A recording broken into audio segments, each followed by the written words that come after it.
अरे अब सुंदर खूबसूरत बीवी की चाह किसे नहीं होती, लेकिन क्या हो जब बीवी की खूबसूरती ही पति के लिए सर दर्द बन जाए।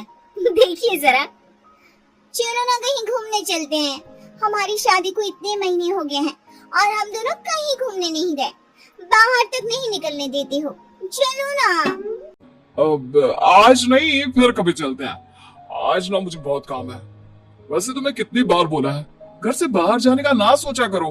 तुम नहीं जानती दुनिया कैसी है। तुमसे जब भी कहीं घूमने जाने के लिए बोलती हूँ तुम यही बोलते हो। अरे तो फिर कब चलेंगे?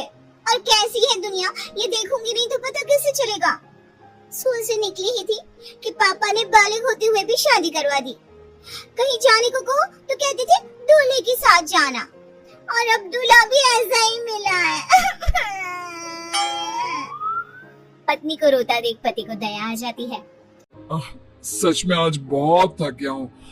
ऐसा करता है कल चले। ठीक है, लेकिन कल के बाद कोई बहाना नहीं, समझे ना। पति परेशान रहता है, सोचता है भला की खूबसूरत बीवी को अगर बाहर ले जाएगा और कहीं दुनिया की नजर लग गई तो, अरे कोई मेरी बीवी को बहला कर मुझसे दूर कर देगा तो क्या। अगले दिन दोनों पति पत्नी घूमने जाते हैं तो उन्हें कुछ आस पड़ोस की औरतें देखती है। अरे आज दीपक और उसकी लुगाई की सवारी कहाँ जा रही है?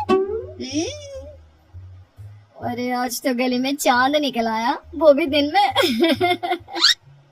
और कहाँ घूमने जा रहे हैं? शादी हुई इतने महीने हो गए तो सोचा आज एक साथ घूमने चले। क्यों, गलत है क्या उसमें?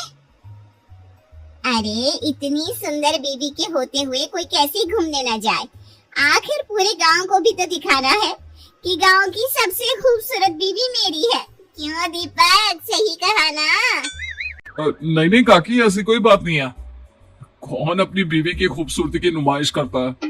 अरे तो क्या हुआ अगर वो सबको दिखाना चाहता है। वैसे भी हर आदमी की किस्मत थोड़ी ना होती है दीपक की किस्मत जैसी कि सबसे खूबसूरत लड़की उसकी बीवी बन जाए। काकी ऐसा ना बोलो, मैं जितनी खूबसूरत हूँ ना, मेरा दीपक उतना ही समझदार और सुलझा हुआ है। उसने मुझसे शादी मेरी खूबसूरती देखकर थोड़ी ना की थी, अपने लिए मेरा प्यार देखकर किया। क्यों दीपू, सच कहा ना मैंने? हाँ, बिल्कुल सच मेरी बुलबुल। कुछ दिनों बाद पति अपने दफ्तर काम पर जाता है। मैंने सुना है वो अपना दीपक नहीं है, उसकी शादी हमारे गांव की सुंदरी कोमल से हुई है। क्यों सच्ची? ऐसी बात है तो दीपक की तो लॉटरी लग गई। अरे क्या किस्मत है उस लड़के की, इतनी अच्छी नौकरी और घर में सुंदर सी छोकरी। अरे लड़के की तो लाइफ सेट है। किस्मत चमक गई है दीपक की शादी के बाद से। अरे कैसा ना चमके, सब कोमल की वजह से। नहीं तो तुम्हें लगता है उसे कोई पूछता भी होगा? हाँ ये तो सही कहा, जिसकी बीवी कोमल जैसी हो उससे कौन बात नहीं करना चाहेगा। अरे पता नहीं कब हमें बुलाएगा खाने में। दीपक अपने साथ काम करने वालों की बातें दूर से सुन रहा था। उसे अजीब सा फील होता है कि लोग उसके बारे में क्या क्या बात कर रहे हैं। बात तो सही है, कल तक मेरे घर क्या मुझसे बात भी कोई नहीं करना चाहता था, लेकिन जब से शादी हुई है हर किसी को दीपक के घर आना है, उसे अपने घर बुलाना है। यार मेरी पहचान क्या मेरी बीवी से ही रह जाएगी? शाम को, सुनो ना दीपक, बाजार चलते हैं। वो कुछ ना घर का सामान लाना था, मैं भी तैयार होकर आती हूँ। क्यों, तैयार ही तो हो। और कितना तैयार होगी? और क्या है जब देखो बाहर भागने की लगी रहती है। क्यों? हाँ, मुझे टाइम नहीं है, तुम खुद ही चले जाना। दीपक का रवैया अब तो बीवी के लिए इतना गंदा हो जाता है कि उसकी बीवी परेशान सी रहने लगती है। कुछ दिनों बाद, सुनो दीपक, मेरी माँ बहुत बीमार है। मैं सोच रही थी अगर कल तुम मुझे मेरी माँ के वहाँ छोड़ आती तो। वैसे भी अब मन नहीं लगता मेरा इस घर में, न जाने तुम्हें क्या हो गया है। हाँ बेटा, कल ऐसा कर बहू को उसके मायके छोड़ा। आजकल बहू काफी गुमसुम सी रहने लगी है, बच्ची ही तो है और तू भी तो वक्त नहीं देता। लेकिन माँ मुझे काम है, मुझे दफ्तर भी जाना है। और क्या जरूरत है वहाँ जाने की? क्या तेरा काम बहू से ज्यादा जरूरी है? क्या हो गया है बेटा, क्यों तू ऐसा हो गया है? तू तो ऐसा नहीं था, कितना खुश था बहू से शादी करने के लिए, अब क्या हो गया? हाँ दीपक, मैं कुछ दिनों से देख रही हूँ तुम कुछ अजीब सा बर्ताव कर रहे हो। क्या हुआ? मुझसे कोई गलती हुई है जिसका तुम्हें बुरा लगा है? अरे मुझे क्या हो गया, और मैं कौन सा जरूरी हूँ कि मुझे कुछ हो और उसका किसी पर असर पड़े। कोई बात नहीं है, मुझे बस टाइम नहीं है, तुम खुद ही अपने मायके चली जाओ। और अब मैं इस बारे में किसी से बात नहीं करना चाहता। पता नहीं क्या हो गया है इस लड़के को, पहले तो ये ऐसा नहीं करता था।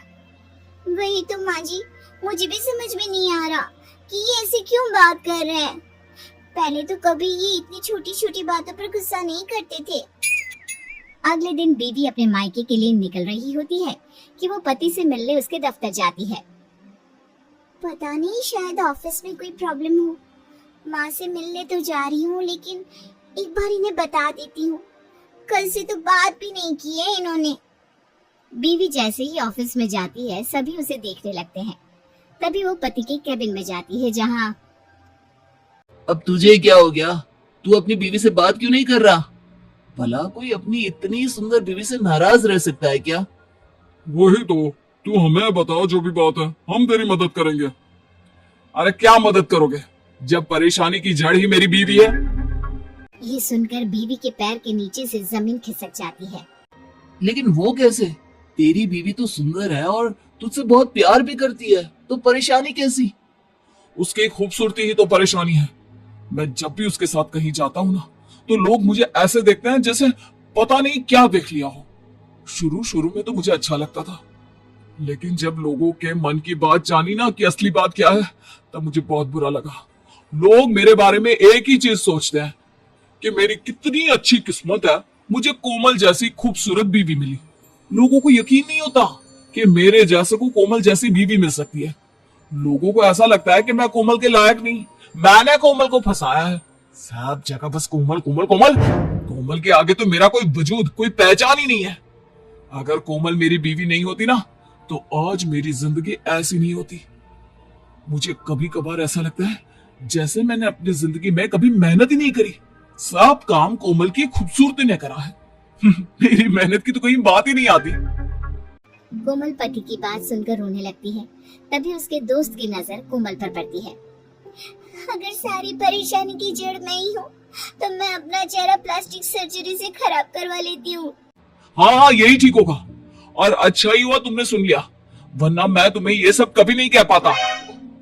कोमल वहाँ से जाने लगता है कि रुकिए भाभी, कैसी बात कर रही हैं आप? सभी दोस्त मिलकर पति को समझाते हैं और फिर मुझे माफ कर दो। पति के लिए पत्नी की तारीफ और पत्नी के लिए पति की तारीफ ही असली सफलता है। मुझे माफ कर दो।